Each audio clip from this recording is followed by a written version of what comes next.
নমস্কার। আমাদের হরোস্কোপের মধ্যে 12টা ভাব থাকে। তার মধ্যে সবথেকে জরুরি বা এসেনশিয়াল ভাব হলো নবম ভাব বা 9th হাউস। ধরছি আমি একজন মেষ লগ্নের ব্যক্তি, তাহলে এটা হলো আমার প্রথম ভাব বা ফার্স্ট হাউস, যাকে লগ্ন ভাবও বলা হয়। এটা আমার প্রেজেন্ট মানুষ হিসাবে আমি কেমন, আমার মাইন্ডসেট, বিহেভিয়ার, ওভারঅল লাইফ কেমন, তা ফার্স্ট হাউস বা প্রথম ভাব থেকে আমরা বুঝতে পারি। কিন্তু প্রিভিয়াস লাইফে আমি কেমন ছিলাম, কেমন কাজ করেছি, পূর্বজন্মের সম্পূর্ণ হওয়া কর্ম বর্তমান জন্মে ভাগ্য হয়ে চলে আসে। তাই নবম ভাবকে ভাগ্য ভাব, দৈব বা ঈশ্বরীয় কৃপার ভাবও বলা হয়। এছাড়াও নবম ভাব এই কারণে গুরুত্বপূর্ণ, কারণ নবম ভাব আমাদের এনসেস্টার্সদের ভাব, পিতৃ কৃপারও ভাব।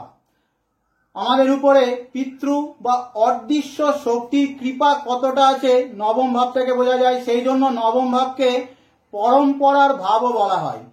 পূর্বজদের থেকে যে পরম্পরা বা কালচার আমরা পেয়েছি, তার প্রতি কতটা সিনসিয়ার আমরা, কতটা পালন করে চলেছি, তা নবম ভাব থেকে আমরা বুঝতে পারি। এছাড়াও নবম ভাবকে ধর্ম ভাবও বলা হয়। আমরা হয়তো ভিন্ন ভিন্ন ধর্মমত ফলো করছি, কেউ হয়তো আমরা হিন্দু, কেউ মুসলিম, কেউ খ্রিস্টান, কিন্তু সব ধর্মই ভালো এবং মন্দের মধ্যে তফাৎ করতে শেখায়। কোনটা ঠিক কোনটা বেঠিক তা আমরা বুঝতে পারি ধর্মের মাধ্যমে। সেই জন্য নবম ভাব আমাদের আইডিয়ালিজম, প্রিন্সিপালস, আদর্শ, নৈতিকতার ভাব। নবম ভাবের লিভিং সিগনিফিকেন্সের মধ্যে পিতা, গুরু, শিক্ষকরা চলে আসে। এছাড়াও নবম ভাব ব্লেসিংস অর্থাৎ আশীর্বাদ, কার্স বা অভিশাপেরও ভাব। আমরা আমাদের কর্মের জন্য কতটা আশীর্বাদ বা কতটা অভিশাপ কুড়িয়েছি তা নবম ভাব থেকে আমরা বুঝতে পারি। এবং নবম ভাবের সাথে যুক্ত গ্রহের দশা এলে এই সমস্ত আশীর্বাদ বা অভিশাপ ফলীভূত হয়। এখন নবম ভাবকে আমরা কিভাবে স্টাডি করতে পারি? দুরকম ফিলোসফি আছে।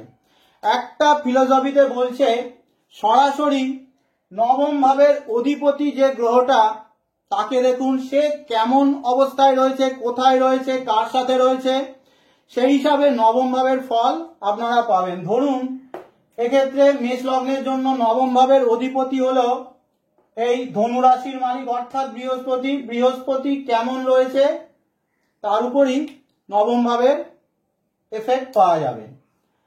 আর একটা ফিলোসফিতে বলা হচ্ছে সবার আগে দেখুন নবম ভাবেতে কোনো গ্রহ বসে রয়েছে কিনা।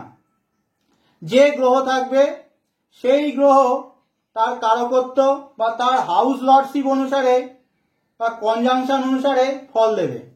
ধরুন নবম ভাবেতে রয়েছে বুধ, সুতরাং নবম ভাবের উপরে সর্বাধিকভাবে বুধের প্রভাব থাকবে। আমি এই দ্বিতীয় রকমের ফিলোসফি মানি, অর্থাৎ প্রথমে আমরা দেখব নবম ভাবেতে কোনো গ্রহ রয়েছে কিনা। কারণ নবম ভাবেতে যে গ্রহ বসে থাকবে সেই গ্রহটা অনেকটা সেই ঘরের অর্থাৎ নবম ভাবের পার্মানেন্ট ভাড়াটিয়ার মতো। নবম ভাবের অধিপতি বৃহস্পতি চাইলেও তাকে তুলতে পারবে না। সুতরাং এই গ্রহটা ভালো থাকলে এই ঘরের বৃদ্ধি ঘটাবে, যদি খারাপ থাকে তাহলে এই ঘরকে খারাপ করবে। বৃহস্পতি যদি খুব শক্তিশালী থাকে তাহলে হয়তো ধ্বংসের হাত থেকে, অর্থাৎ নবম ভাবের অধিপতি খুব শক্তিশালী থাকলে ধ্বংসের হাত থেকে এই ঘরটাকে বাঁচাতে পারবে, কিন্তু ক্ষতি এই গ্রহটা কিন্তু করেই যাবে। সুতরাং সবার আগে আমাদের দেখতে হবে নবম ভাবেতে কোনো গ্রহ বসে রয়েছে কিনা। এইবারে নবম ভাবেতে কারা বসে থাকা ভালো?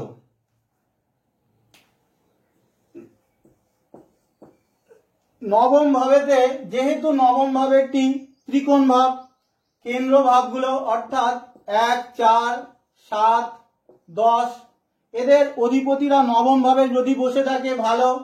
ত্রিকোণ ভাব 1, 5, 9 এদের অধিপতিরাও যদি নবম ভাবে বসে থাকে তাও খুব ভালো। তাহলে প্রবলেম কারা তৈরি করবে?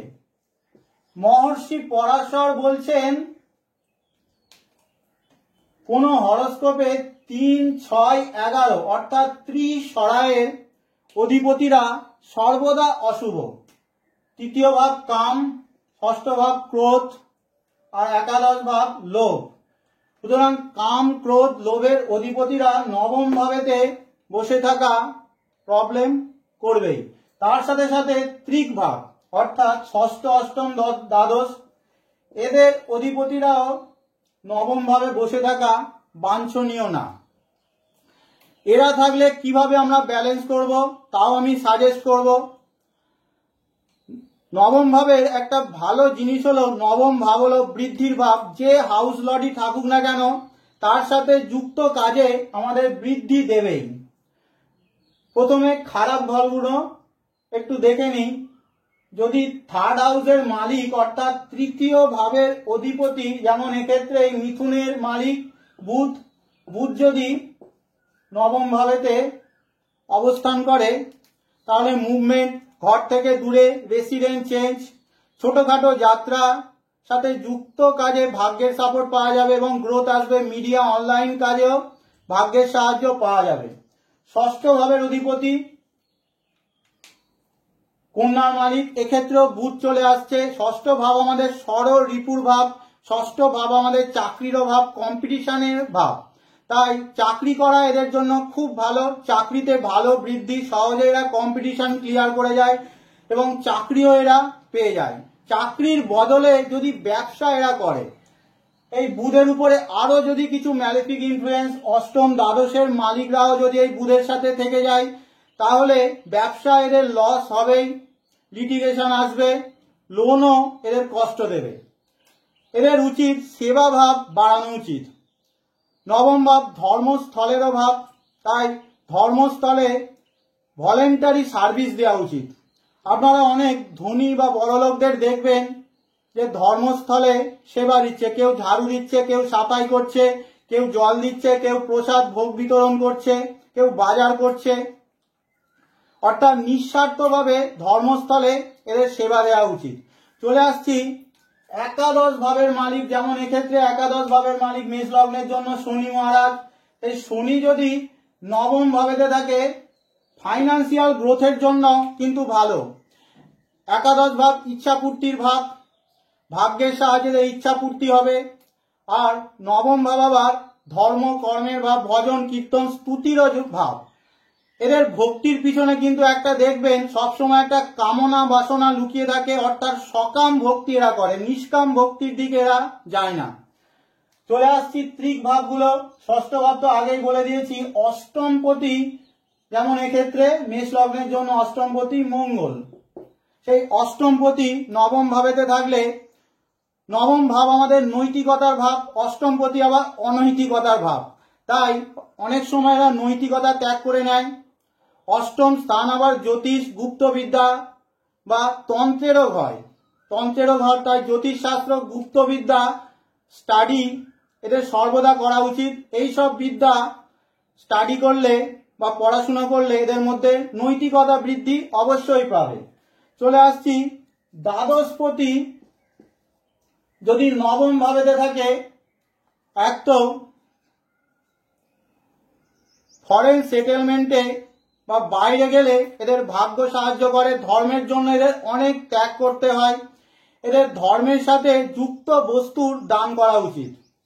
আমরা যদি ভগবান শ্রীকৃষ্ণের হরস্কোপটা দেখি, দেখব যে ওনার ছিল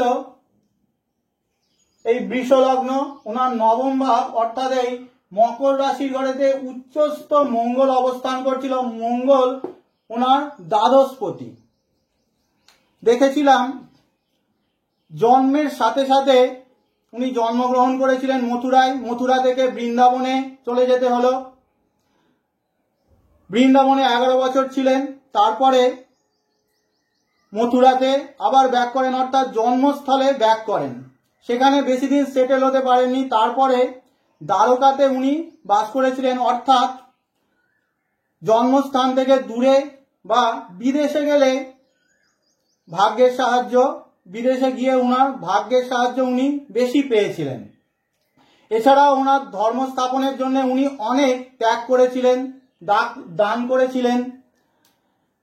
এর সাথে সাথে আমরা যদি গ্রহের কারকত্ব নিই, মঙ্গল লড়াই ঝগড়া যুদ্ধ কারক গ্রহ, মঙ্গল আবার সেনাপতিও বটে। দ্বাদশপতি মঙ্গল নবম ভাবেতে রয়েছে, সেই জন্য উনি রণক্ষেত্র বা যুদ্ধক্ষেত্র বারবার ত্যাগ করতেন, এতে উনি ভাগ্যের সাহায্য পেতেন। সেই জন্য ভগবান শ্রীকৃষ্ণের আর এক নাম রণছোড়। সুতরাং 3, 6, একাদশ ভাব কিংবা অষ্টম বা দ্বাদশ ভাবের মালিকরা যদি এই নবম ভাবেতে অবস্থান করে, তা খারাপ আমি বলবো না, কিন্তু কিছুটা হলেও চ্যালেঞ্জিং। ব্যালেন্স করে জীবনে চলতে হবে। এবারে চলে আসছি ভালো ভাবগুলো, অর্থাৎ ফার্স্ট হাউসের মালিক যদি আপনার নবম ভাবে থাকে, যেমন এক্ষেত্রে প্রথম ভাবের মালিক হলো মেষ লগ্নের জন্য মঙ্গল। মঙ্গল 9th হাউস অর্থাৎ নবম ভাবেতে রয়েছে। এর অর্থ আপনি খুব ধার্মিক, আইডিয়ালিস্টিক, এথিক্স, মোরালিটি মেনে চলবেন। দ্বিতীয় ভাবের মালিক যেমন এক্ষেত্রে শুক্র, শুক্র যদি নবম ভাবে থাকে, তার অর্থ আপনার অর্থ ধনস্থিতি বৃদ্ধিপ্রাপ্ত হবে, কুটুম্বের মধ্যে একটা গ্রোথ থাকবে, আপনার কথা অনেক সময় সত্য হয়ে যাবে খুব তাড়াতাড়ি, আপনি সত্য কথা খুব ভালোবাসেন। চতুর্থপতি যেমন এক্ষেত্রে চন্দ্র, চন্দ্র যদি নবম ভাবে অবস্থান করে, প্রপার্টির জন্য খুব ভালো, আপনার সম্পত্তি প্রপার্টির ভ্যালুয়েশন খুব দ্রুত বাড়ে, 5-6 বছরে 10x 20x হয়ে যেতে পারে। পঞ্চমপতি এক্ষেত্রে রবি, রবি যদি নবম ভাবেতে থাকে, বুদ্ধিমান হবেন খুব, আপনি খুব ট্যালেন্টেড, জন্মগত প্রতিভা নিয়ে আপনি জন্মেছেন। সপ্তমপতি যেমন এক্ষেত্রে শুক্র, শুক্র যদি নবম ভাবে থাকে, বিবাহের পরে গ্রোথ বেশি হয়। ওয়াইফ তার ধর্মে খুব সহায়ক হয়, অর্থাৎ তার মধ্যে ধর্ম সংস্কার আনতে সাহায্য করে। দশমপতি, নবমপতি, নবমে আমি পরে বলবো, দশমপতি যদি নবম ভাবেতে অবস্থান করে, কেরিয়ারের জন্য রাজ্য, যে কাজই করুক না কেন ভাগ্যের সাপোর্ট পাবে। তবে মনে লক্ষ্য রাখতে হবে ম্যালিফিক ইনফ্লুয়েন্স যাতে না থাকে, অর্থাৎ এই ত্রিশয় অধিপতি বা ত্রিক ভাবের অধিপতি এদের সাথে থাকলে কিন্তু শুভ ফল কম পাবেন। এখন যে সমস্ত গ্রহের লর্ডশিপ দুটো করে আছে, দুটো লর্ডশিপই কাজ করবে, সেই অনুসারে ওই ফল হবে। তবে গ্রহের মূল ত্রিকোণ স্থানকে বেশি আপনারা গুরুত্ব দেবেন। চলে আসছি নবম ভাবেতে যদি রাহু বা কেতু থাকে, নবম ভাবেতে রাহু বা কেতু রয়েছে, তার সাথে অন্য কোনো গ্রহ এদের সাথে নেই, তার নবমপতি নবম ভাবে অবস্থানের মতোই ফল দেবে, অর্থাৎ এই ঘরের বৃদ্ধি ঘটাবে। এর মধ্যে নবম ভাবে যদি রাহু অবস্থান করে, রাহু আনকনভেনশনাল জিনিসের কারণ দেখা যায় যে এরা অন্য ধর্মের প্রতি খুব ইন্টারেস্ট দেখায়, সেই ধর্ম তারা জানতে ইচ্ছা করে এবং তার মধ্যে অনেক কিছু অন্য ধর্মের জিনিস তারা মানতেও চায়। নবম ভাবেতে কেতু অত্যন্ত শুভ, রাহুর থেকেও ভালো ফল দেয় নবম ভাবেতে কেতু। নবম ভাবেতে কেতু থাকলে প্রথম সন্তান সাধারণত এদের পুত্র হয়ে থাকে। এদের মধ্যে অ্যাস্ট্রোলজির জ্ঞান খুব ভালো থাকে, খুব ভালো অ্যাস্ট্রোলজার নবম ভাবে কেতু থাকলে তারা হতে পারে। এদের মধ্যে আত্মজ্ঞান বা সেলফ রিয়েলাইজেশন খুব তাড়াতাড়ি তৈরি হয়ে যায়।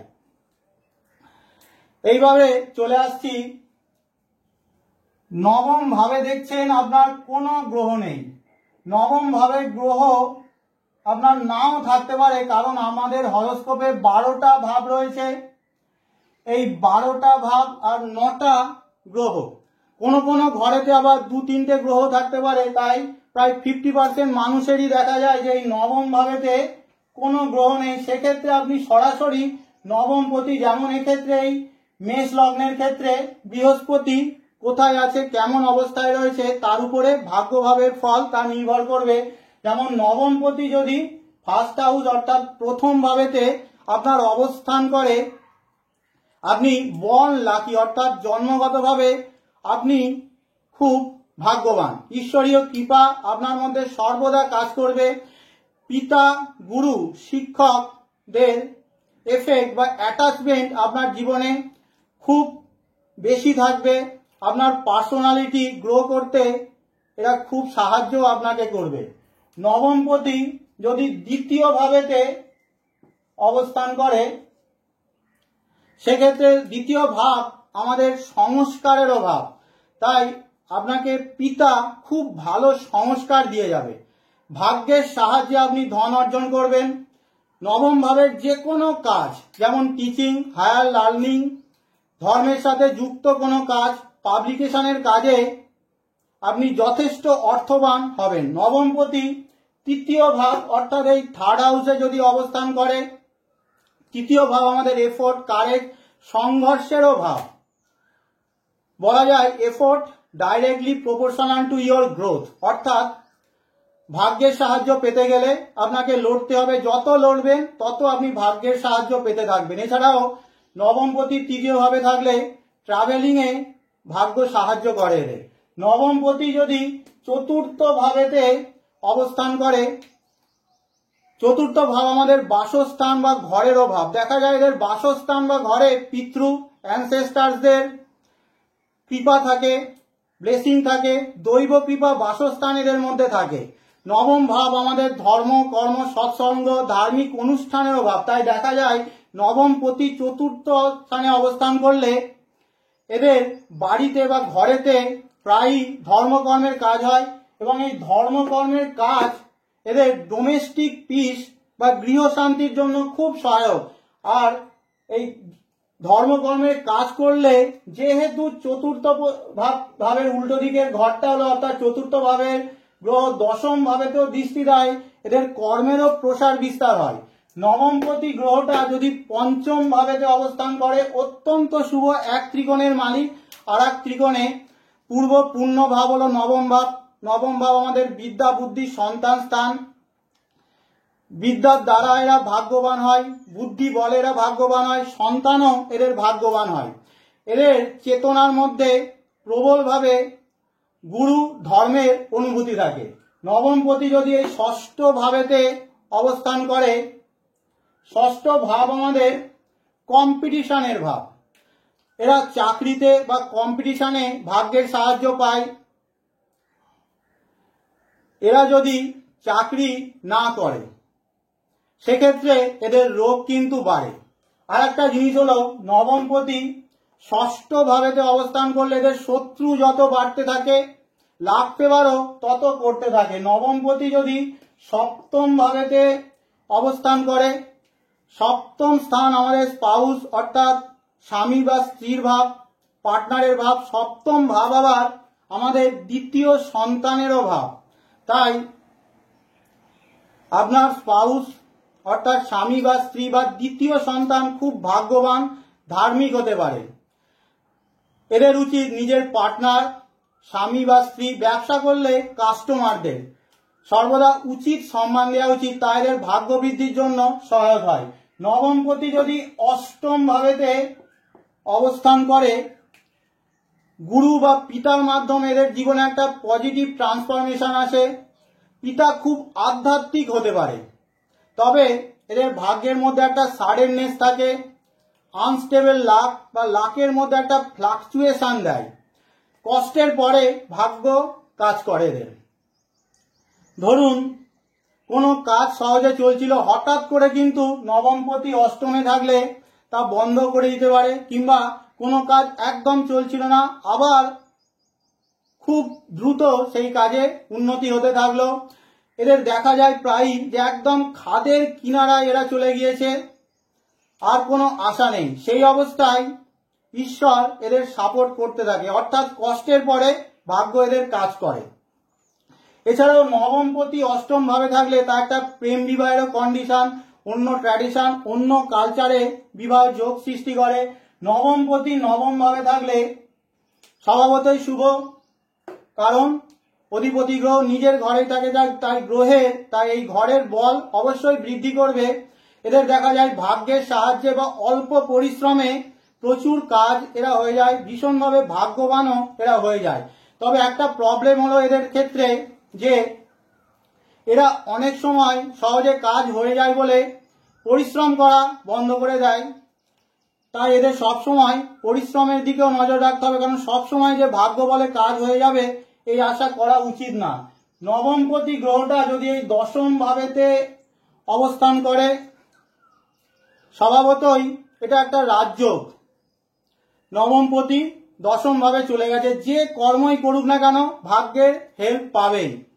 সাধারণত দেখা যায় সরকারের সাথে যুক্ত কাজ বা হায়ার অথরিটির সাথে যুক্ত কাজে এদের ভাগ্যের সাপোর্ট খুব বেশি পায়।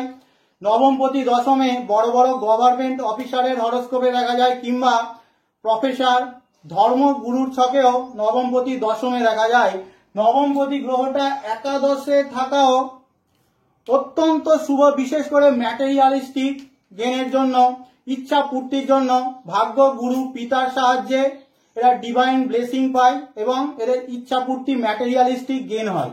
নবমপতি গ্রহটা দ্বাদশ ভাবেতে অবস্থান করলে, দ্বাদশ ভাব শুধুমাত্র ব্যয়ের ভাব না, দ্বাদশ ভাব আর ইনভেস্টমেন্টেরও ভাব। তাই দেখা যায় যে এরা খুব ভালো ইনভেস্টার হয়।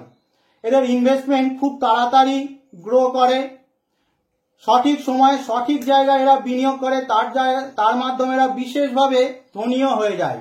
এদের গুরু অন্য কালচারের হতে পারে, কিংবা দূরস্থানের গুরু এরা পেয়ে থাকে। এদের নিয়মিত চ্যারিটি করা, ধর্মের সাথে যুক্ত দান করা এদের ভাগ্য বৃদ্ধির বিশেষভাবে সহায়ক হয়। 9th house is the house of growth, but it grows with ethics, morality, blessings and dharma. ধর্ম সম্পর্কে আমাদের শাস্ত্রে বলা হচ্ছে, সত্য থেকে ধর্মের উৎপত্তি, দয়া করুণায় ধর্ম বৃদ্ধি পায়, আর ক্ষমাতে ধর্ম বাস করে।